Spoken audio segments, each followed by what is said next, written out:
Que a paz de Jesus se faça presente no pensamento de todos que ora estão conosco, ligados no Evangelho, como também aqueles outros que nós os consideramos como irmãos, espalhados por todo o planeta Terra. Que a luz bendita de Deus, nosso Pai, de Jesus, nosso irmão, envolva-os nesta manhã radiosa de esperança. Queridos amigos, vamos ler hoje, dando continuidade ao capítulo 25, o item 8. Observai os pássaros do céu. Não acumuleis tesouro na terra, onde a ferrugem e os vermes os comem, e onde os ladrões os desenterram e roubam. Acumulai tesouros no céu, onde nem a ferrugem nem os vermes o comem. Porquanto, onde está o vosso tesouro, aí está o vosso coração. Eis porque vos digo, não vos inquietais por saber onde achareis o que comer para o sustento da vossa vida, nem de onde tirareis vestes para cobrir o vosso corpo. Não é a vida mais do que o alimento e o corpo mais do que as vestes?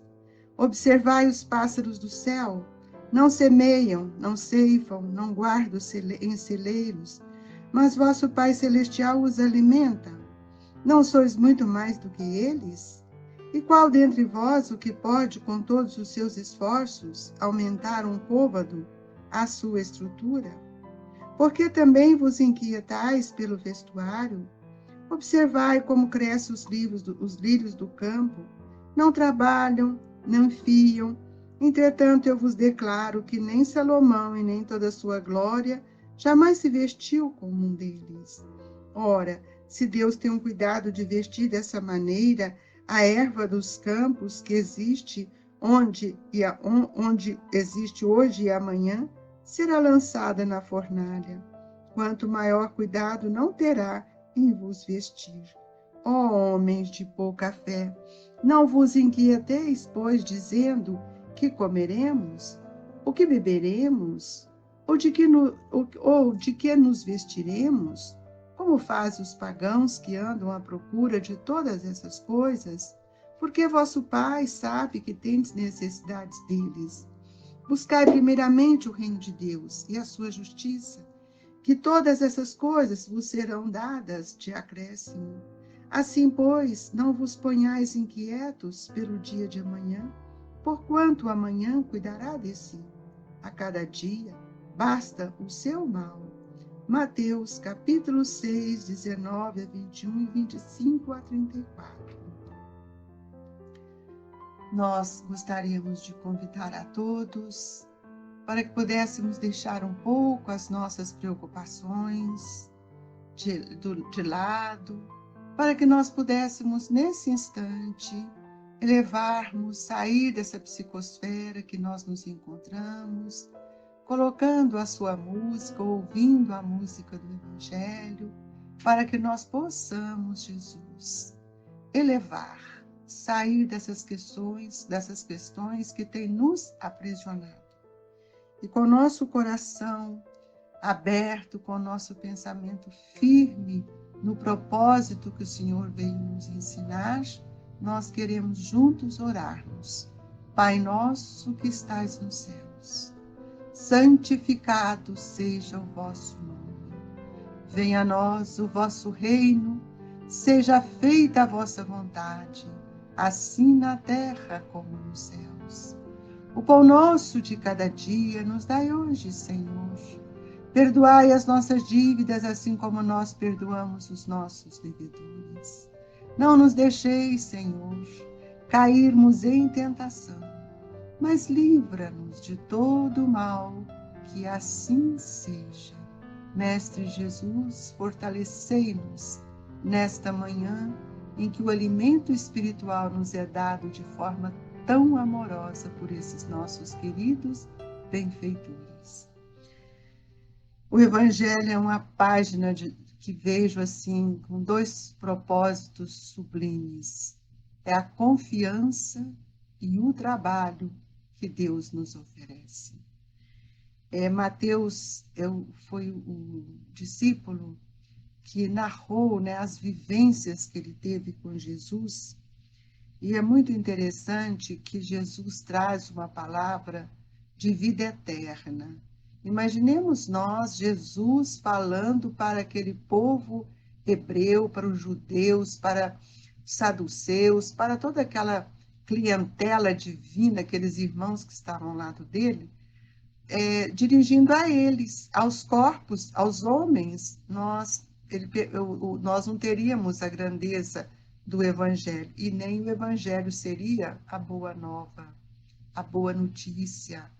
Então, nós acreditamos, né, nesse mergulho que cada um de nós precisamos buscar no Evangelho como um roteiro divino, como um roteiro atemporal, e agradecer muito a Deus por ter nos enviado o Cristo, porque conhecer Jesus e falar do seu Evangelho parece-nos mais fácil falar do Evangelho, conhecer as lições de Jesus, mas não é esse mais o convite.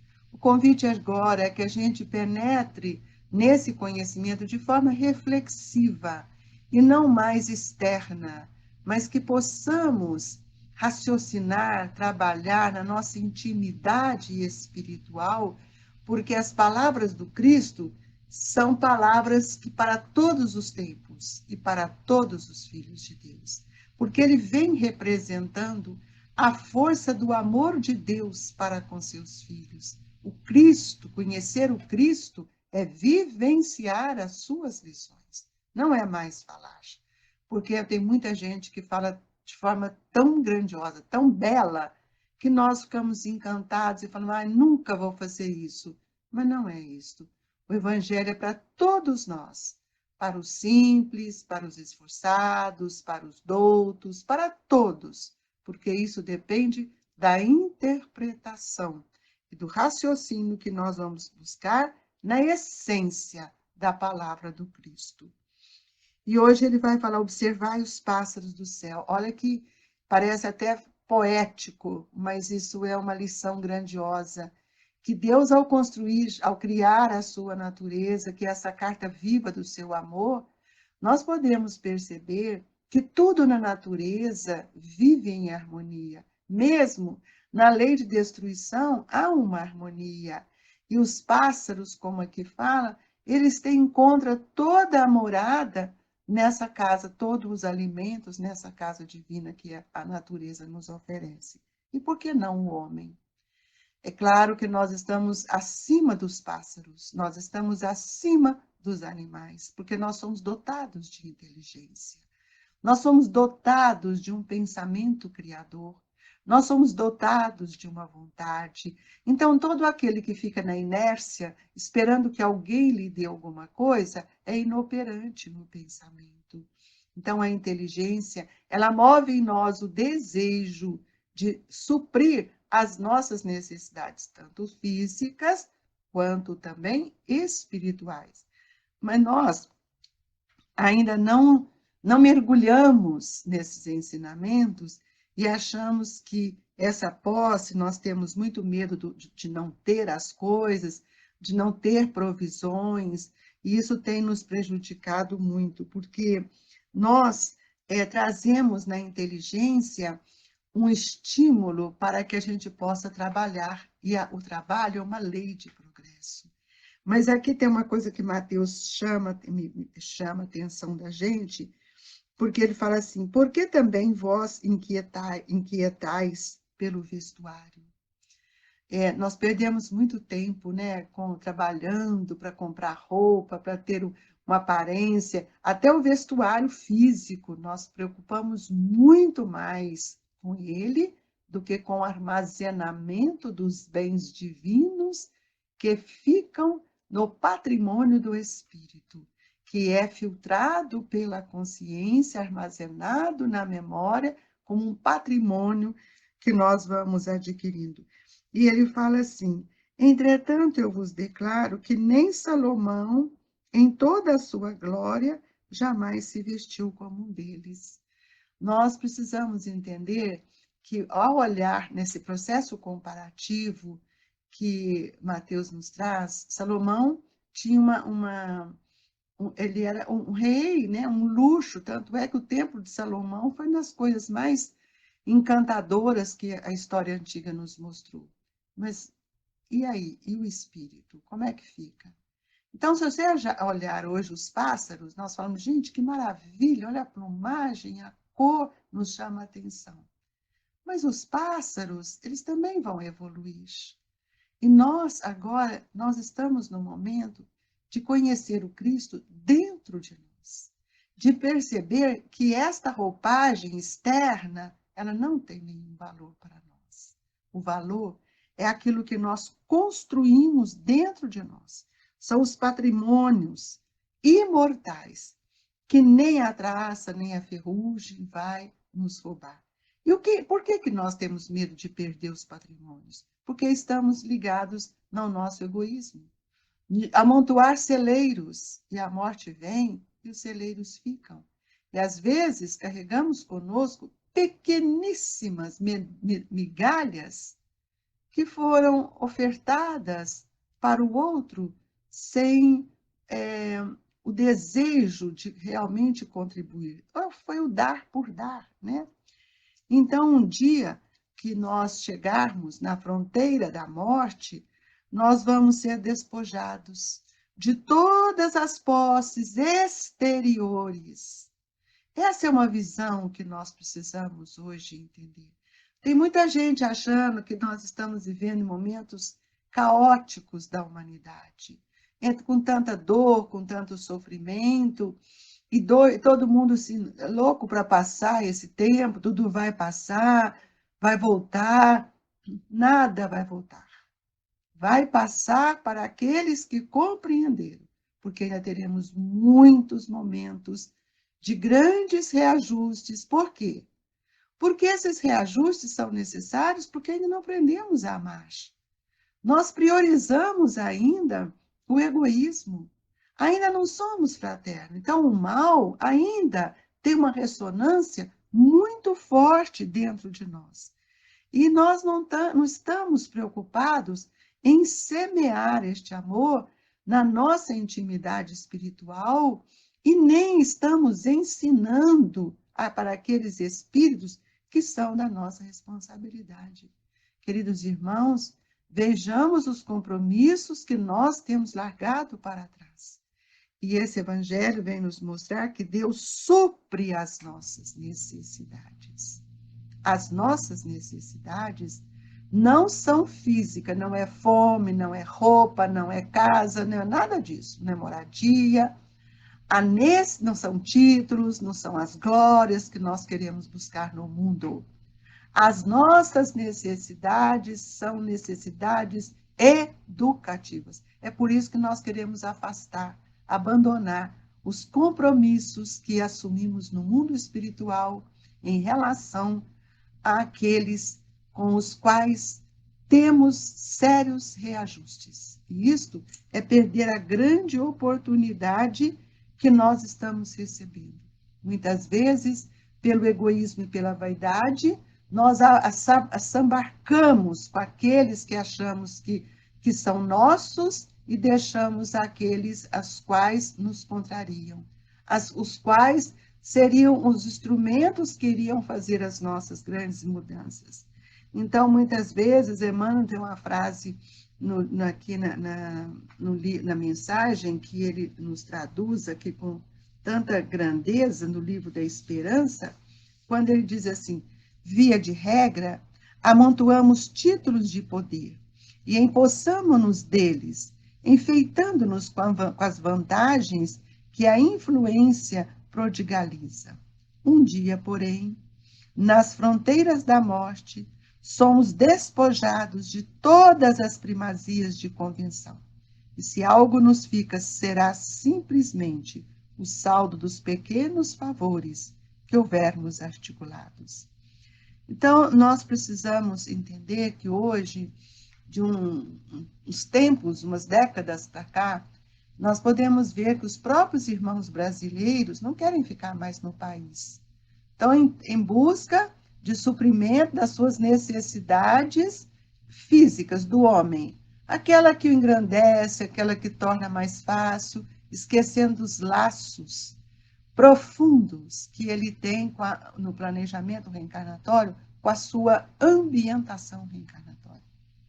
Junto à família, junto aos amigos, junto ao grupo de convivência, porque a necessidade desse espírito, ao reencarnar num país de grande oportunidade de mudanças, é de um grande valor para todos nós. Ali está a nossa riqueza, se nós soubermos ceifar os corações que estão à nossa volta e também compreender a importância que isso representa para o nosso espírito.